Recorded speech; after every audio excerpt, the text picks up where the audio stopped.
You are here. I'm here too. And I'm here because it's Wednesday. And that's why you guys are here. Because it is 7:30 on a Wednesday evening. And that's when we read stories. I'm gonna play with this just a little bit, see what it does. That's a little better. Um, Even though it is raining, it is raining. And so I thought I'd be cozy. I do have my pajamas on. I do. Because I thought, you know what? I got caught in the rain coming home. I've got to change. Let's just put on jammies and be cozy tonight. Um, we are live again. Thank you guys so much for those of you that jumped on last week to watch our very first episode. Um, we were only on Facebook in those days because I didn't know how to do this. And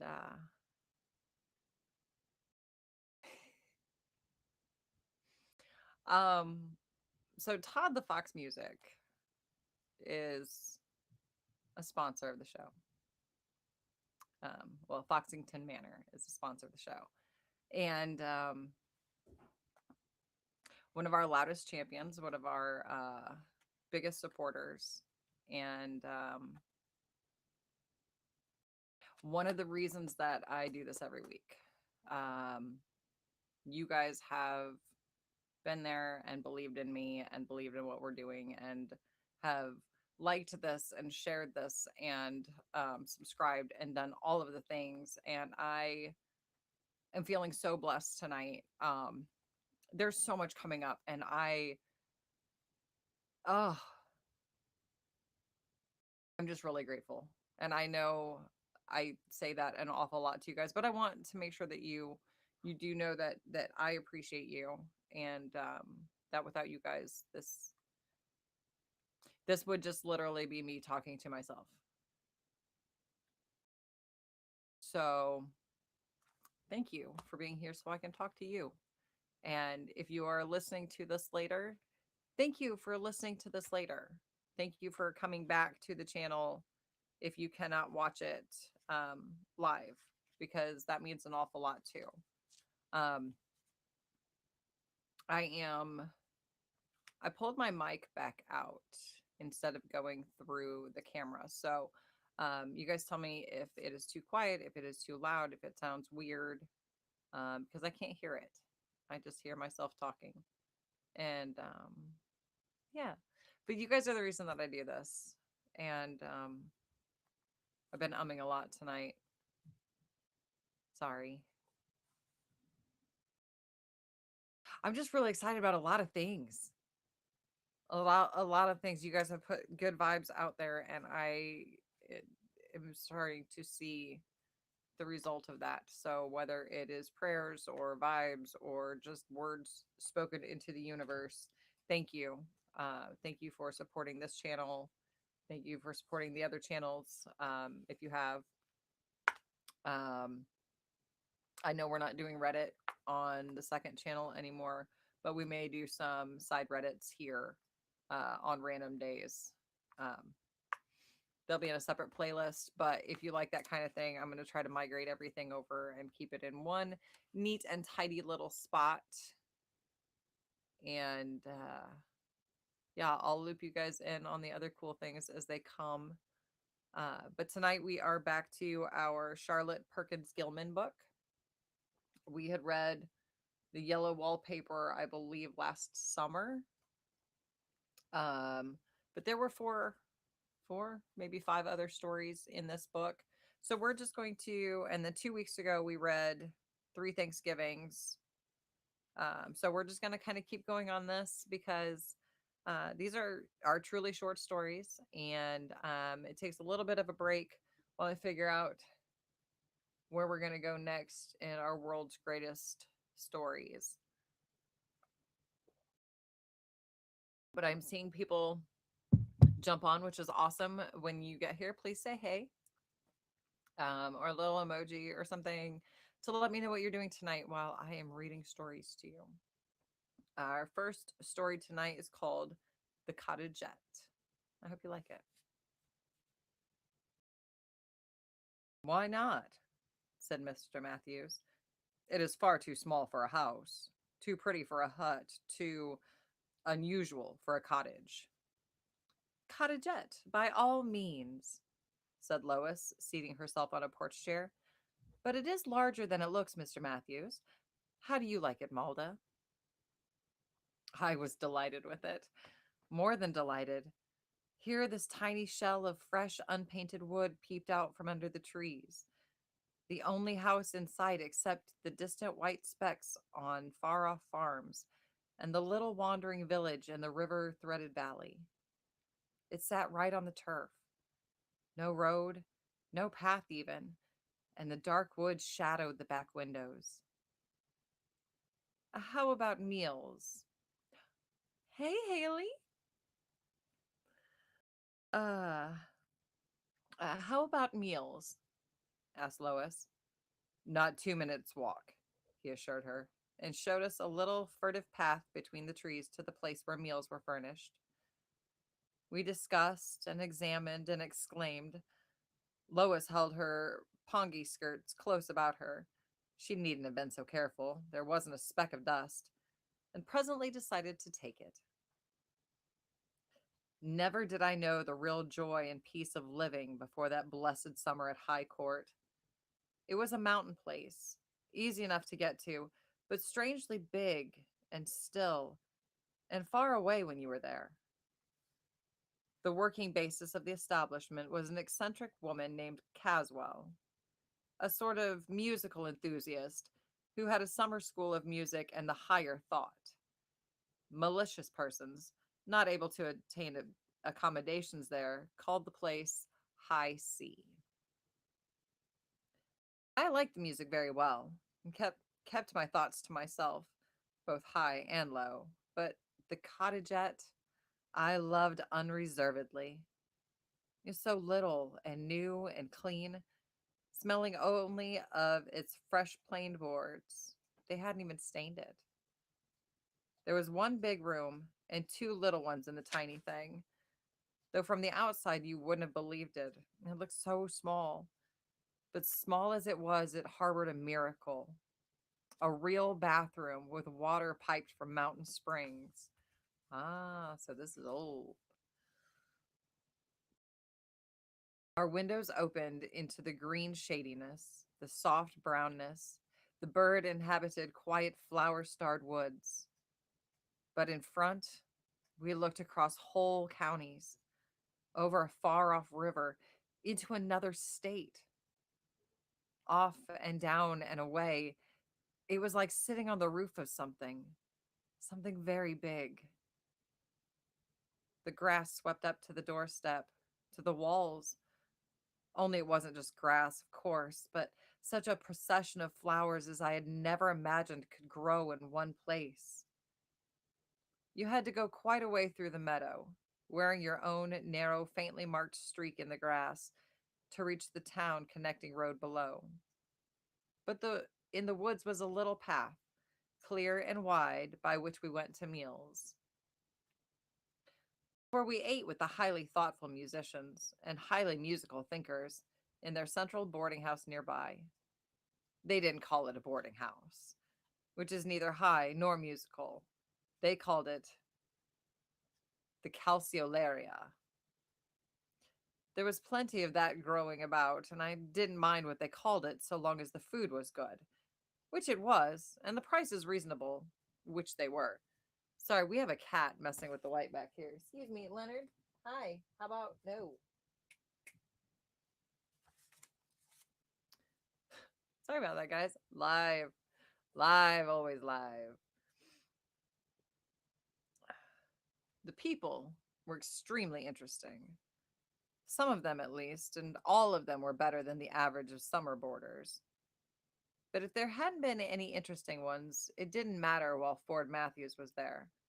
He was a newspaper man, or rather an ex-newspaper man, then becoming a writer for magazines with books ahead. He had friends at High Court. He liked music. He liked the place. And he liked us. Lois liked him too, as was quite natural. I'm sure I did. He used to come up evenings and sit on the porch and talk. He came daytimes and went on long walks with us. He established his workshop in a most attractive little cave not far beyond us. Cave?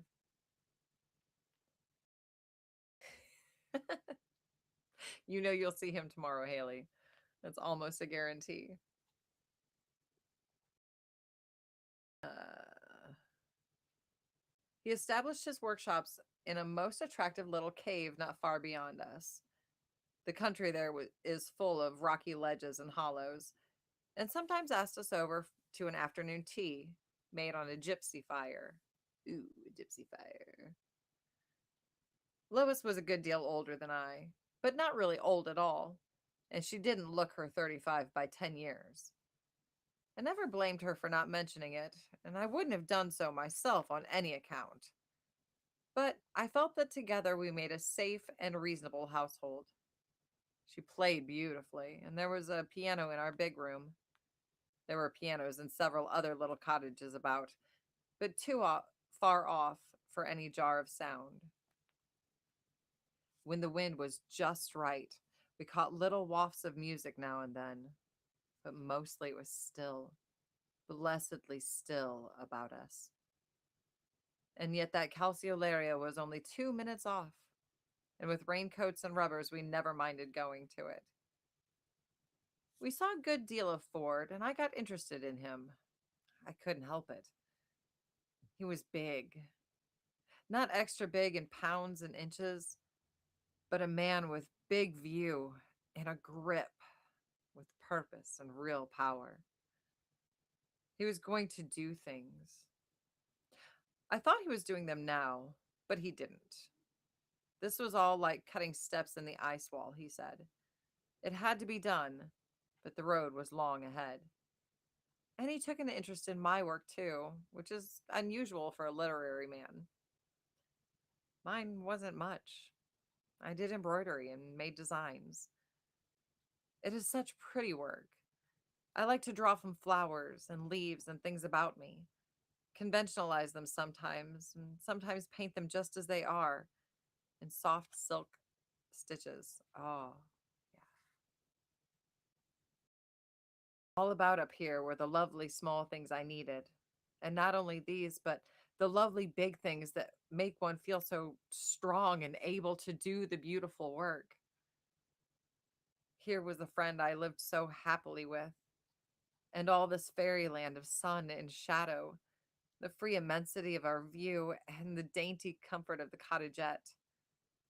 We never had to think of ordinary things till the soft musical thrill of the Japanese gong stole through the trees, and we trotted off to the calceolaria. I think Lois knew before I did. We were old friends and trusted each other, and she had experience too. Malda, she said, let us face this thing and be rational. It was a strange thing that Lois should be so rational and yet so musical, but she was, and that was one reason I liked her so much. You are beginning to love Ford Matthews. Do you know it? I said yes. I thought I was. Does he love you? That I couldn't say. It is early yet, I told her. He is a man. He is about 30, I believe. He has seen more of life and probably loved before. And maybe nothing more than friendliness with him. Do you think it would be a good marriage? She asked. We had often talked of love and marriage, and Lois had helped me to form my views. Hers were very clear and strong. Why, yes, if he loves me, I said. He has told me quite a bit about his family. Good Western farming people, real Americans. He is strong and well. You can read clean living in his eyes and mouth. Ford's eyes were as clear as a girl's. The whiteness of them were clear. Most men's eyes, when you look at them critically, are not like that. They may look at you very expressively, but when you look at them, just as features, they are not very nice. I liked his looks, but I liked him better. So I told her that as far as I knew, it would be a good marriage. if it was one. How much do you love him? She asked. That I couldn't quite tell. It was a good deal, but I didn't think it would kill me to lose him.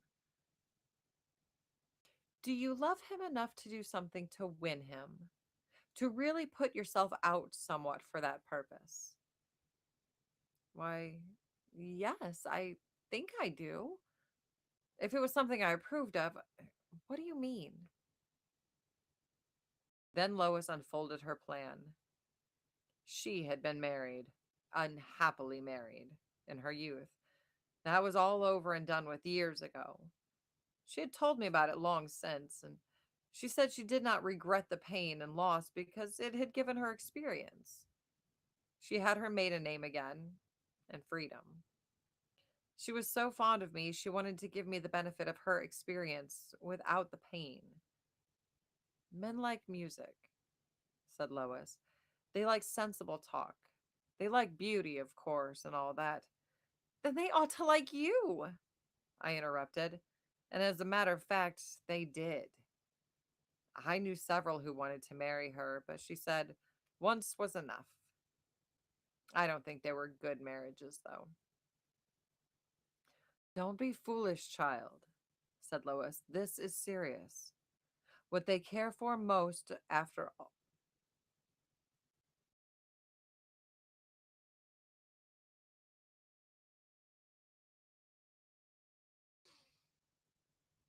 Okay, Haley and Karen, I know what you're going to say, so I'm just going to read this and keep going. What they care for most, after all, is domesticity. Of course, they'll fall in love with anything, but that what they want to marry is a homemaker. Now, we are living here in an idyllic sort of way, quite conducive to falling in love, but no temptation to marriage. If I were you, if I really loved this man and wished to marry him, I would make a home of this place. Uh, make a home? Why, it is a home. I was never so happy anywhere in my life. What on earth do you mean, Lois? A person might be happy in a balloon, I suppose.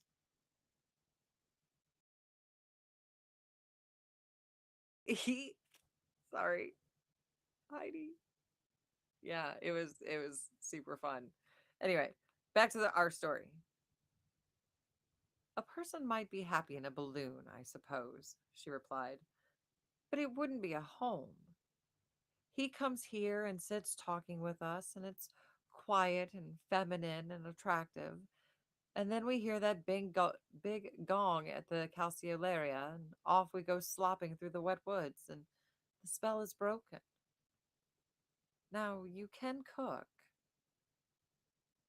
I could cook. I could cook excellently. My esteemed mama had rigorously taught me every branch of what is now called domestic science, and I had no objection to the work, except that it prevented my doing anything else. And one's hands are not so nice when one cooks and washes dishes. I need nice hands for my needlework. But if it was a question of pleasing Ford Matthews, Lois went on calmly, Miss Caswell would put on a kitchen for us in a minute. She said she would, you know, when we took the cottage. Plenty of people keep house up here. We can if we want to. But we don't want to. I said, we never have wanted to. The very beauty of the place is that it never had any housekeeping about it.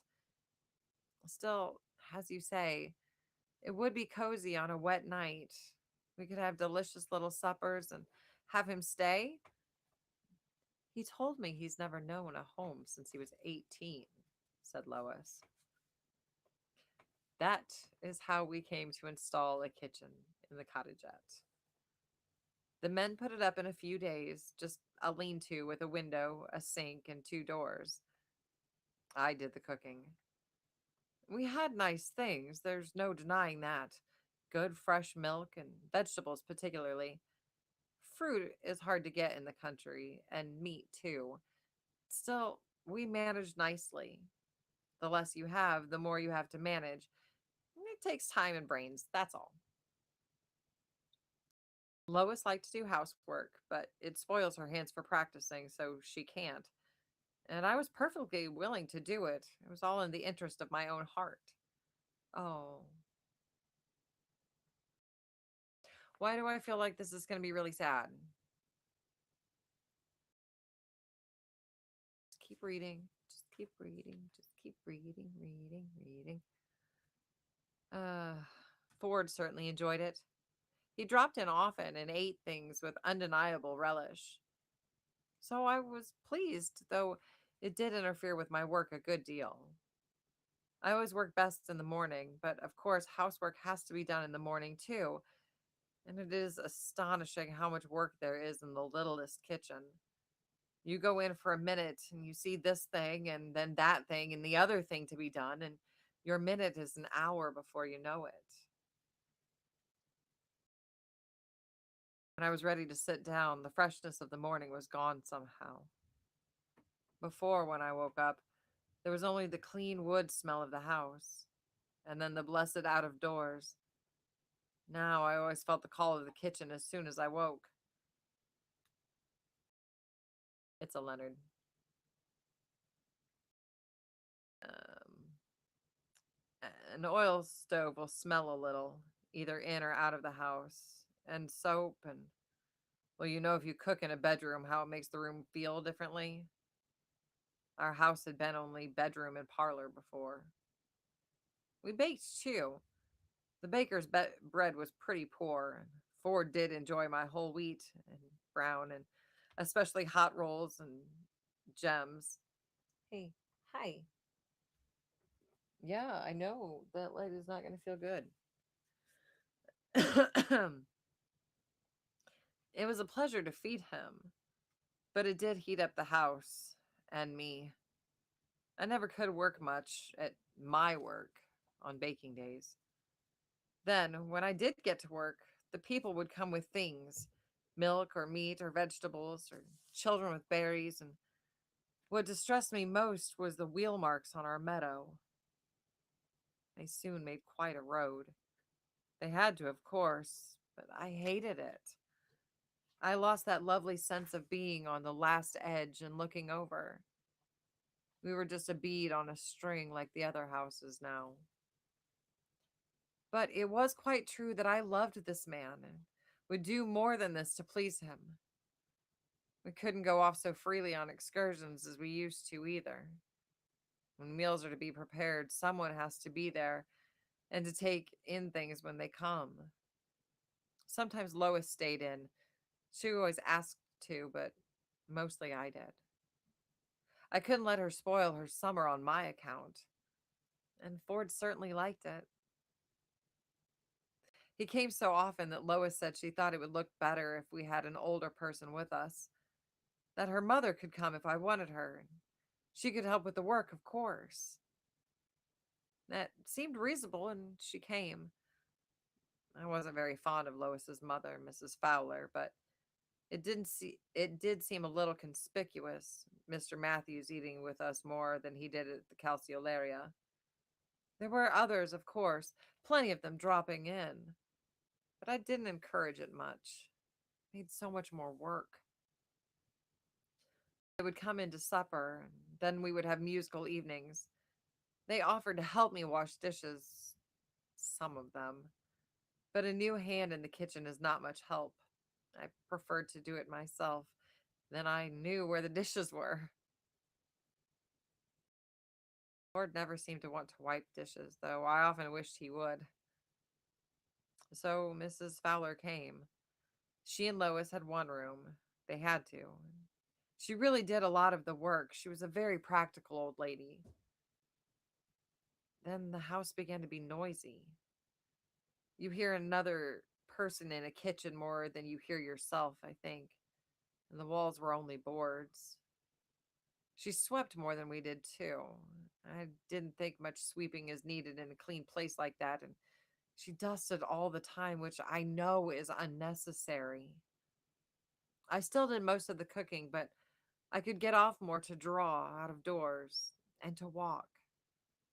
Ford was in and out continually, and it seemed to me was really coming nearer. What was one summer of interrupted work, noise, and dirt, and smell, and constant meditation on what to eat next, compared to a lifetime of love. Besides, if he married me, I should have to do it always and might as well get used to it. Lois kept me contented too, telling me nice things that Ford said about my cooking.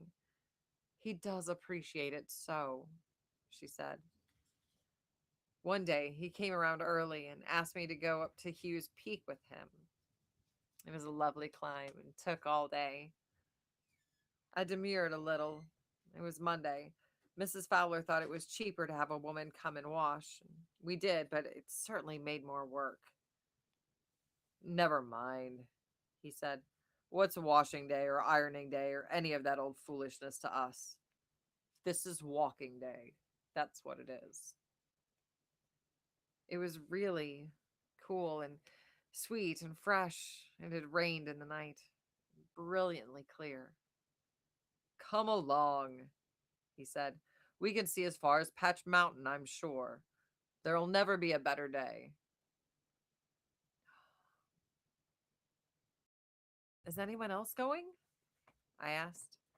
Not a soul. It's just us. Come. I came gladly, only suggesting, oh, wait, let me put up a lunch. I'll wait just long enough for you to put on knickers and a short skirt, said he. The lunch is all in the basket on my back. I know how long it takes for you women to put up sandwiches and things. We were off in 10 minutes, light-footed and happy, and the day was all that he could ask. He brought a perfect lunch too, and made it all himself. I confess it tasted better to me than my own cooking, but perhaps that was the climb. When we were nearly down, we stopped by a spring on a broad ledge and supped, making tea as he liked to do out of doors. We saw the round sun setting at one end of a world view and the round moon rising at the other, calmly shining each on each. And then he asked me to be his wife. We were very happy. But there's one condition, he said all at once, sitting up straight and looking very fierce.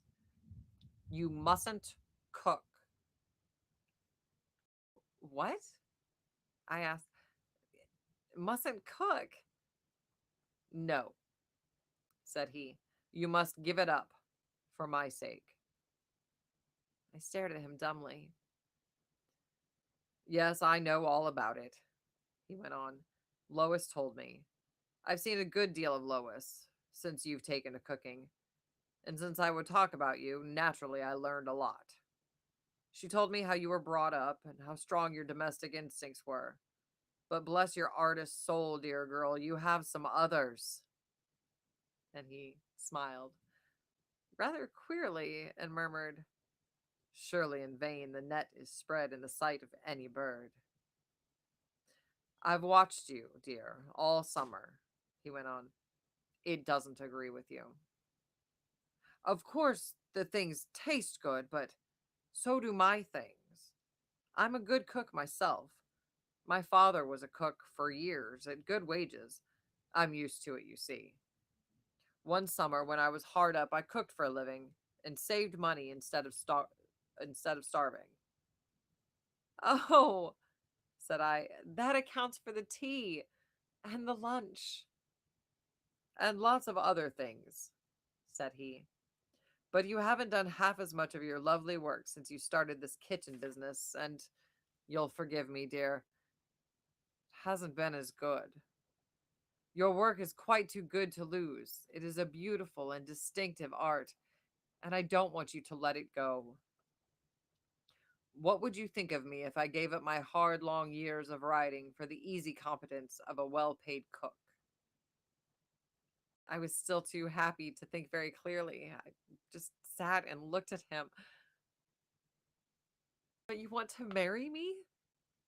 I asked.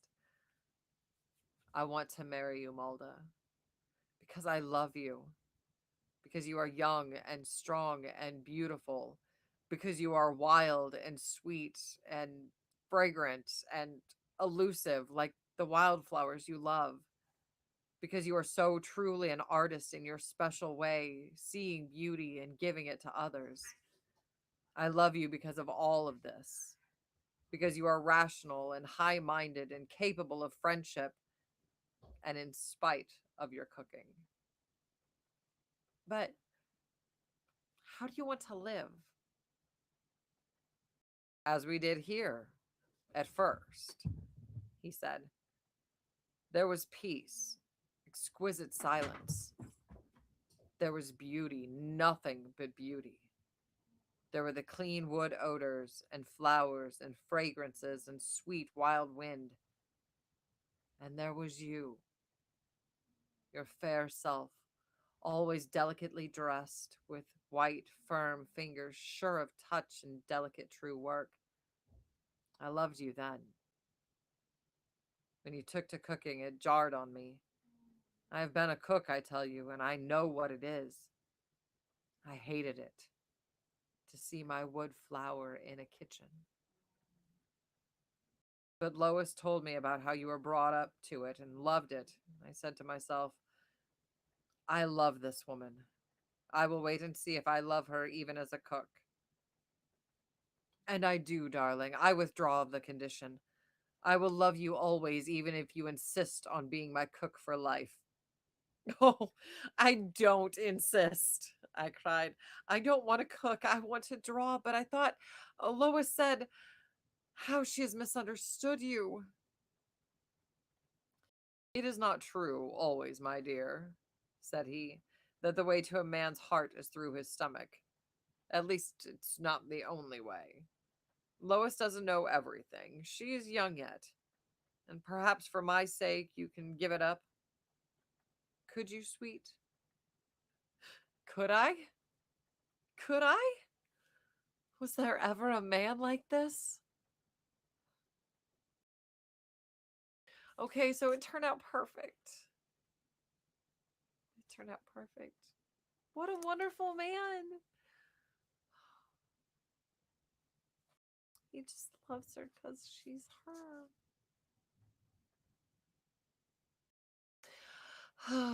Okay.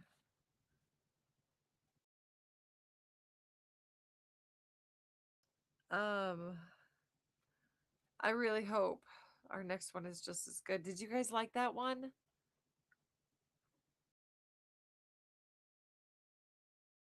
Because I like that one. That might be one I read over and over again to myself.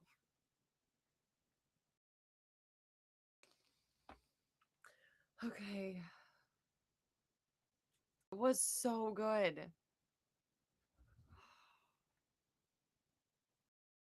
This is the kind of stuff that just I love it. I'm such a girl. Like I'm such a girl sometimes. These stories just make my heart happy. And I get all wistful.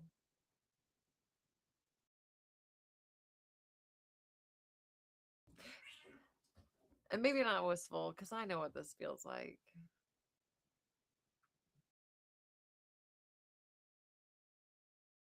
They're just people I love that I want to find love like this. Okay, anyway, squirrel moment.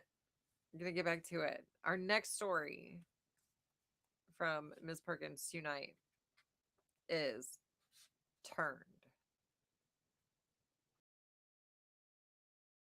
In her soft carpeted, thick curtained, richly furnished chamber, Mrs. Marauder lay sobbing on the wide, soft bed. Uno momento. There is a wrestling match happening. Excuse me. Hello. Hi. I'm busy. Could you be quiet? Thanks, Leonard. Okay. And we're back. Hi. Hello. Okay, I'm going to start this over again because we were only one sentence in. In her soft carpeted, thick curtained, richly furnished chamber, Mrs. Marauder lay sobbing on the wide, soft bed. She sobbed bitterly, chokingly, despairingly. Her shoulders heaved and shook convulsively. Her hands were tight clenched. She had forgotten her elaborate dress, the more elaborate bed cover, forgotten her dignity, her self control, her pride. In her mind was an overwhelming, unbelievable horror, an immeasurable loss, a turbulent, struggling mass of emotion. In her reserved, superior, Boston bred life, she had never dreamed that it would be possible for her to feel so many things at once and with such trampling intensity. She tried to cool her feelings into thoughts, to stiffen them into words, to control herself, and she could not. It brought vaguely to her mind an awful moment in the breakers at York Beach one summer in girlhood, when she'd been swimming underwater and could not find the top. In her uncarpeted, thin curtained, poorly furnished chamber on the top floor, Gerda Peterson lay sobbing on the narrow, hard bed. She was of larger frame than her mistress, grandly built and strong, but all her proud young womanhood was prostrate now, convulsed with agony, dissolved in tears. She did not try to control herself. She wept for two. If Mrs. Marauder suffered more from the wreck and ruin of a longer love, perhaps a deeper one, if her tastes were finer, her ideals loftier, she bore the pangs of bitter jealousy and outraged pride, Gerda had personal shame to meet, a hopeless future, and a looming present which filled her with unreasoning terror. Um, let's find out why. She had come like a meek young goddess into that perfectly ordered house, strong, beautiful, full of goodwill and eager obedience, but ignorant and childish. A girl of 18. Mr. Marauder had frankly admired her, and so had his wife. They discussed her visible perfections and as visible limitations. They discussed her visible perfections and as visible limitations with that perfect confidence which they so long enjoyed. Mrs. Marauder was not a jealous woman. She had never been jealous in her life until now. Gerda had stayed and learned their ways. They'd both been fond of her. Even the cook was fond of her. She was what is called willing, was unusually teachable and plastic, and Mrs. Marauder, with her early habits of giving instruction, tried to educate her somewhat. I never saw anyone so docile, Mrs. Marauder had often commented. It is perfection in a servant, but almost a defect in character. She is so helpless and confiding. She was precisely that, a tall, rosy cheeked baby, rich womanhood without, helpless infancy within. Her braided wealth of dead gold hair, her grave blue eyes, her mighty shoulders, and long, firmly molded limbs seemed those of a primal earth spirit, and she was only an ignorant child with a child's weakness. Okay, this is going to be a very different story.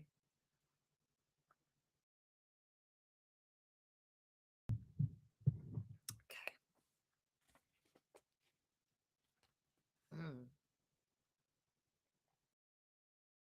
When Mr. Marauder had to go abroad for his firm, unwillingly, hating to leave his wife, He had told her he felt quite safe to leave her in Gerda's hands.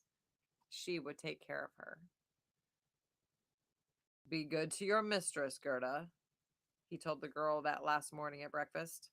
I leave you to I leave her to you to take care of. I shall be back in a month at latest. Then he turned, smiling, to his wife. And you must take care of Gerda too, he said. I expect you'll have her ready for college when I get back. This was 7 months ago. Business had delayed him from week to week, from month to month. He wrote to his wife long, loving, frequent letters, deeply regretting the delay, explaining how necessary, how profitable it was, congratulating her on the wide resources she had, her well filled, well balanced mind, her many interests. If I should be eliminated from your scheme of things by any of these acts of God mentioned on the tickets, I do not feel that you would be an utter wreck, he said.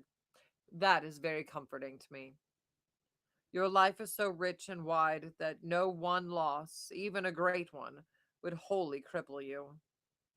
But nothing of the sort is likely to happen, and I shall be home again in 3 weeks, if this thing gets settled. And you will be looking so lovely, with that eager light in your eyes, and the changing flush I know so well, and love so well. My dear wife, we shall have to have a new honeymoon. Other moons come every month.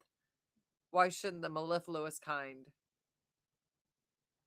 He often asked after little Gerda, sometimes enclosed a picture postcard to her, joked his wife about her laborious efforts to educate the child. It was so loving and merry and wise. Excuse me. All this was racing through Mrs. Moroner's mind. She lay there with the broad hem-stitched border of fine linen sheeting, crushed and twisted in one hand, and the other holding a sodden handkerchief. She had tried to teach Gerda, and had grown to love the patient, sweet-natured child in spite of her dullness. At work with her hands, she was clever, not quick, and could keep small accounts from week to week. But to the woman who held a PhD, who had been on the faculty of a college, it was like baby tending. Perhaps having no babies of her own made her love the big child all the more, though the years between them were but 15. To the girl, she seemed quite old, of course, and her young heart was full of grateful affection for the patient care which made her feel so much at home in this new land. And then she noticed a shadow on the girl's bright face. She looked nervous, anxious, worried. When the bell rang, she seemed startled and would rush hurriedly to the door. Her peals of frank laughter no longer rose from the area gate as she stood talking with the always admiring tradesman. Mrs. Moroner had labored long to teach her more reserve with men, and flattered herself that her words were at least effective. She suspected the girl of homesickness, which was denied. She suspected her of illness, which was denied also. At last, she suspected her of something which could not be denied.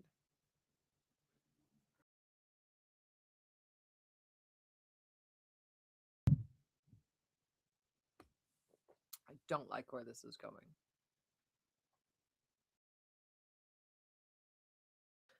For a long time, she refused to believe it, waiting. Then she had to believe it, but schooled herself to patience and understanding. The poor child, she said, she is here without a mother. She is so foolish and yielding. I must not be too stern with her. She tried to win the girl's confidence with wise, kind words. But Gerda had literally thrown herself at her feet and begged her with streaming tears not to turn her away.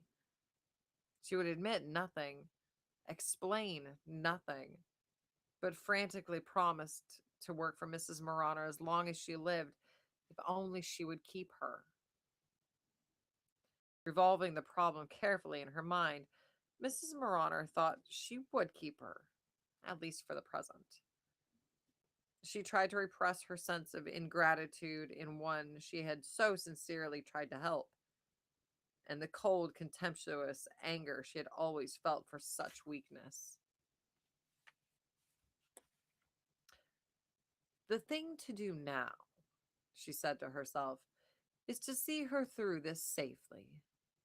The child's life should not be hurt any more than is unavoidable. I will ask Dr. Bleed about it. What a comfort a woman doctor is. I'll stand by the poor foolish thing till it's over, then get her back to Sweden somehow with her baby.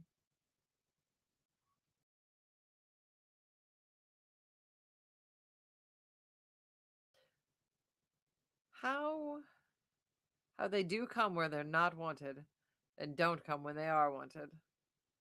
And Mrs. Marauner, sitting alone in the quiet, spacious beauty of the house, almost envied Gerda. Then came the deluge. She had sent the girl out for needed air toward dark. The late mail came, and she took it in herself. One letter for her husband's letter. She knew the postmark, the stamp, the kind of typewriting.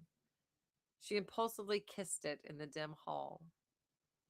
No one would suspect Mrs. Marauner of kissing her husband's letters, but she did, often. She looked over the others. One was for Gerda, and not from Sweden. It looked precisely like her own. This struck her as a little odd, but Mr. Marauner had several times sent messages and cards to the girl. She laid the letter on the hall table and took hers to her room. Oh,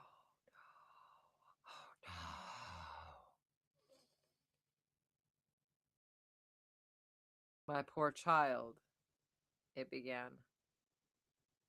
What letter of hers had been sad enough to warrant that? I am deeply concerned at the news you send. What news to so concern him had she written? You must bear it bravely, little girl. I shall be home soon and will take care of you, of course. I hope there is no immediate anxiety. You do not say. Here is money in case you need it. I expect to get home in a month at latest. If you have to go, be sure to leave your address at my office. Cheer up. Be brave. I will take care of you.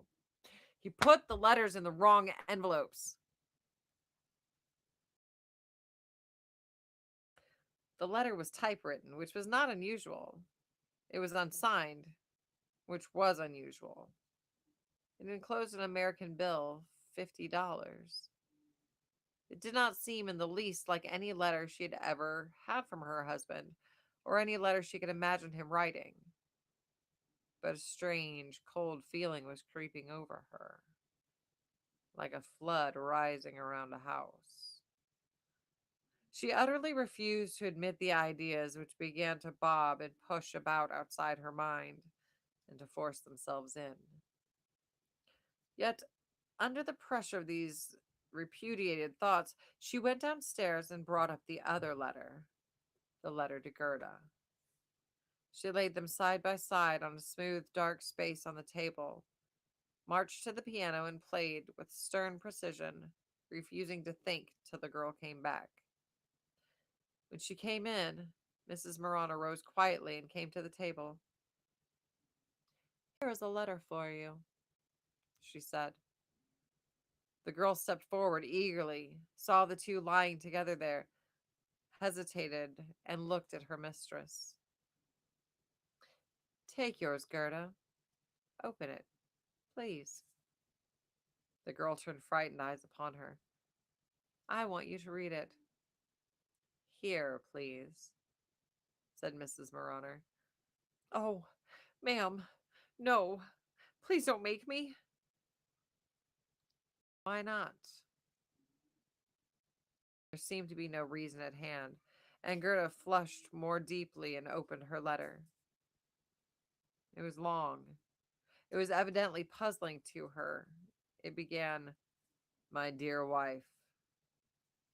She read it slowly. Thanks, Daddy. "Are you sure it is your letter?" asked Mrs. Marauder. "Is not this one yours? Is not that one mine?" She held out the other letter to her. "It is a mistake," Mrs. Marauder went on with a hard quietness. She had lost her social bearings somehow, lost her unusual keen sense of the proper thing to do. This was not life. This was a nightmare. Do you not see? Your letter was put in my envelope, and my letter was put in your envelope. Now we understand it. But poor Gerda had no antechamber to her mind, no trained forces to preserve order while agony entered. The thing swept over her, resistless, overwhelming. She cowered before the outraged wrath she expected, and from some hidden cavern that wrath arose and swept over her in pale flame. "Go and pack your trunk," said Mrs. Marauder. "You will leave my house tonight. Here is your money." She laid down the $50 bill. She put it with a month's wages. She had no shadow of pity for those anguished eyes, those tears which she heard drop on the floor. "Go to your room and pack," said Mrs. Marauder. And Gerda, always obedient, went. And Mrs. Marauder went to hers and spent a time she never counted lying on her face on the bed. But the training of the 28 years which had elapsed before her marriage, the life at college, both as student and teacher, the independent growth which she had made, formed a very different background for grief from that in Gerda's mind. After a while, Mrs. Marauder arose. She administered to herself a hot bath, a cold shower, a vigorous rubbing. "Now I can think," she said.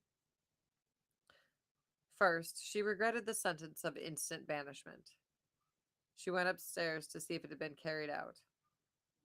Poor Gerda. The tempest of her agony had worked itself out at last as in a child, and left her sleeping, the pillow wet, the lips still grieving, a big sob shuddering itself off now and then. Mrs. Marauder stood and watched her, and as she watched, she considered the helpless sweetness of the face, the defenseless, unformed character, the docility and habit of obedience which made her so attractive and so easily a victim. Also, she thought of the mighty force which had swept over her, of the great process now working itself out through her, of how pitiful and futile seemed any resistance she might have made. Okay, okay, swing me back around. Swing me back around. She softly returned to her own room, made up a little fire, and sat by it, ignoring her feelings now, as she had before ignored her thoughts. Here were two women and a man. One woman was a wife, loving, trusting, affectionate. One was a servant, loving, trusting, affectionate. A young girl, an exile, a dependent, grateful for any kindness, untrained, uneducated, childish. She ought, of course, to have resisted temptation, but Mrs. Marauder was wise enough to know how difficult temptation is to recognize when it comes in the guise of friendship and from a source one does not expect. Gerda might have done better in resisting the grocer's clerk, had indeed, with Mrs. Moroner's advice, resisted several. But where respect was due, how could she criticize? Where obedience was due, how could she refuse? With ignorance to hold her blinded until too late. As the older, wiser woman forced herself to understand and extenuate the girl's misdeed, foresee her ruined future, a new feeling rose in her heart. Strong, clear, and overmastering. A sense of measureless condemnation for the man who had done this thing. He knew. He understood. He could fully foresee and measure the consequence of his act. He appreciated to the full the innocence, the ignorance, the grateful affection, the habitual docility of which he deliberately took advantage. Mrs. Moroner rose to icy peaks of intellectual apprehension, from which her hours of frantic pain seemed far indeed removed. He had done this thing under the same roof with her, his wife. He had not frankly loved the younger woman, broken with his wife, made a new marriage. That would have been heartbreak, pure and simple. That was something else.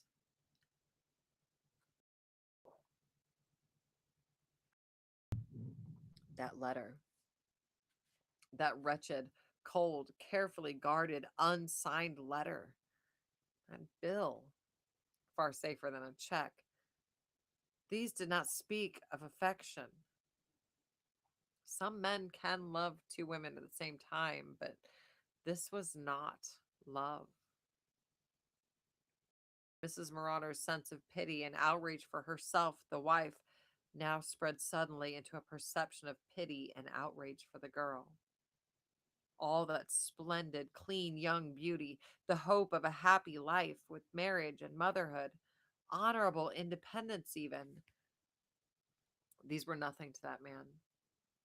For his own pleasure, he had chosen to rob her of her life's best joys. He would take care of her, said the letter. How? In what capacity? And then, sweeping over both her feelings for herself, the wife, and Gerda, his victim, came a new flood, which literally lifted her to her feet. She rose and walked, her head held high. This is the sin of man against woman, she said.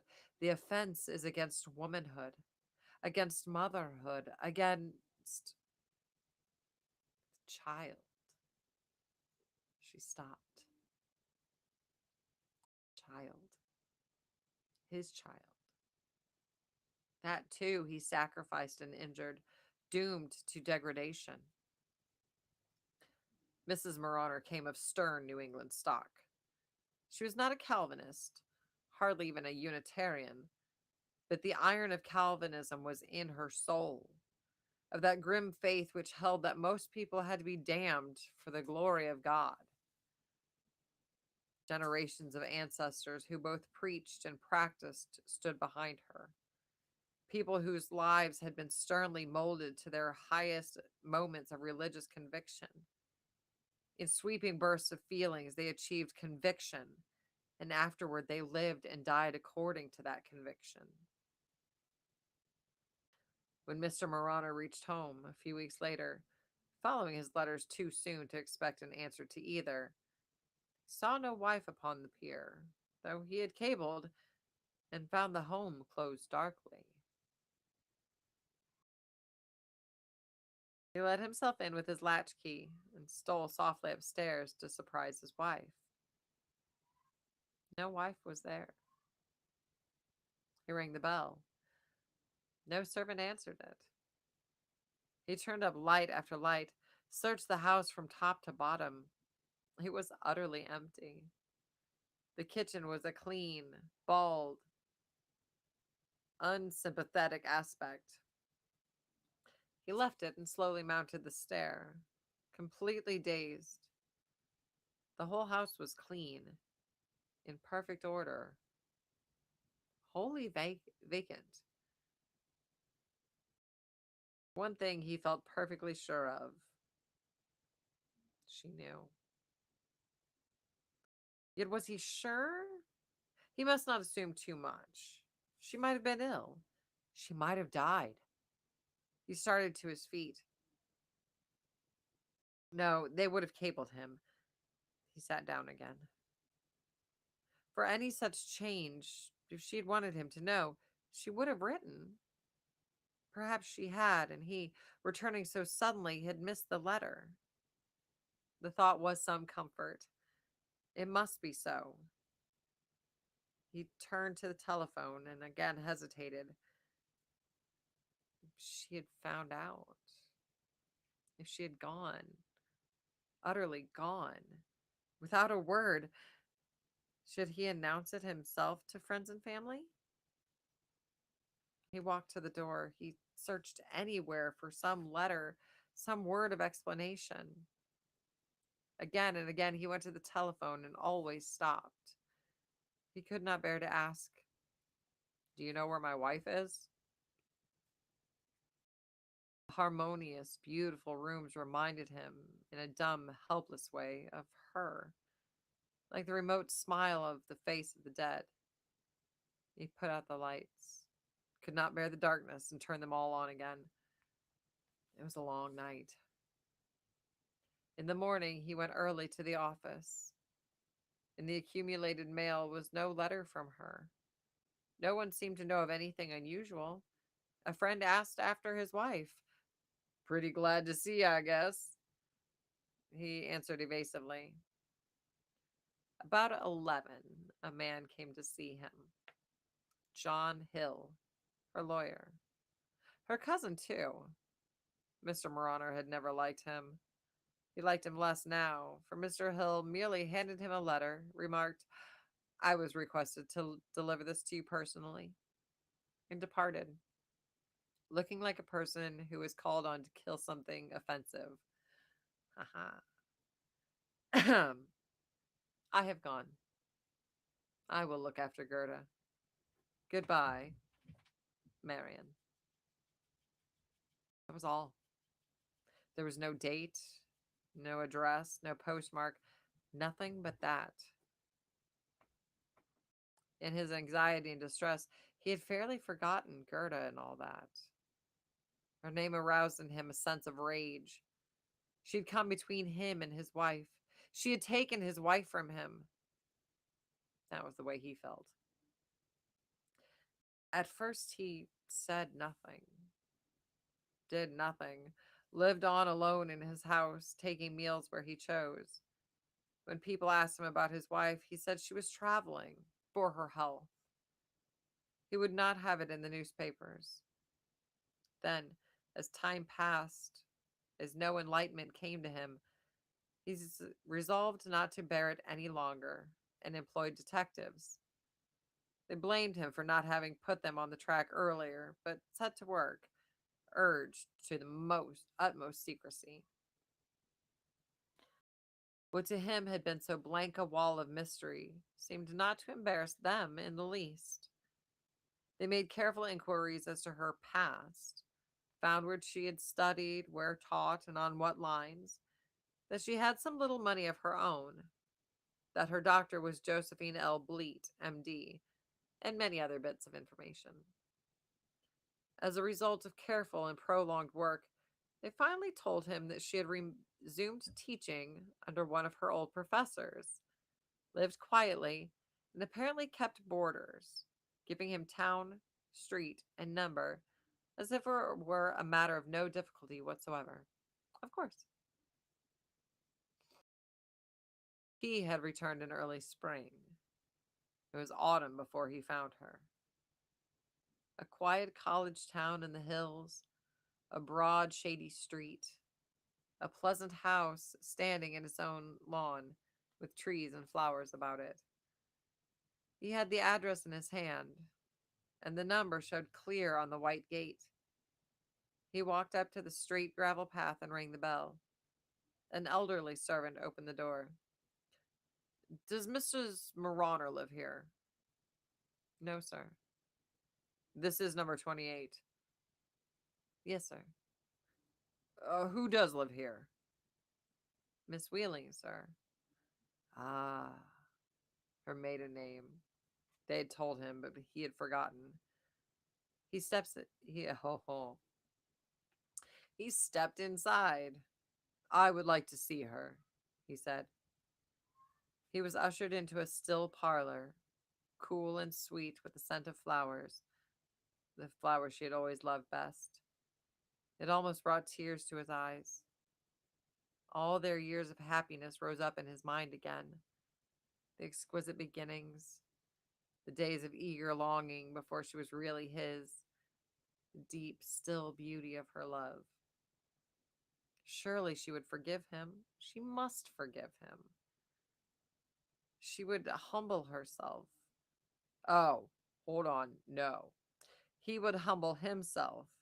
He would tell her of his honest remorse, his absolute determination to be a different man. Through the wide doorway, there came to him two women, one like a tall Madonna, bearing a baby in her arms. Marion, calm, steady, definitely impersonal, nothing but a clear pallor to hint of inner stress. Gerda, holding the child as a bulwark, with a new intelligence in her face, and her blue, adoring eyes fixed on her friend, not upon him. He looked from one to the other dumbly, and the woman who had been his wife asked quietly, "What have you to say to us?" Yeah, that's right. Okay, well, those both ended happily, depending on your bend, I suppose. Um, but yes, both of them worried me a little bit, but they were both great. And we ran a little over an hour tonight. So thank you to those of you that stuck with us for the whole time. Um, we will be back again live next week, and we'll be finishing our book. The two stories. Oh, we got three stories. Let's see if we can. We'll be able to get all three of them. The first one is called Making a Change. And then we have If I Were a Man. And following that is Mr. Peebles' Heart. So that will be next week. Again, thank you guys so much for hanging out with me tonight. Please like, share, subscribe, do all of the things. Make sure you hit the notifications so that you never miss a Wednesday. And you can get notified when I do some Reddits or post some behind the scenes stuff as I am allowed to do. So, yeah, I will see you guys next week right here or tomorrow night at 9 on the Hallowed Hearth podcast, where Haley Hansen, who is in the chat, um, she and I co-host that with Rachel Ravensvale. And if you haven't checked that out, you should. It's awesome. People are noticing. So, thank you guys so much again for hanging out. I'll see you next week.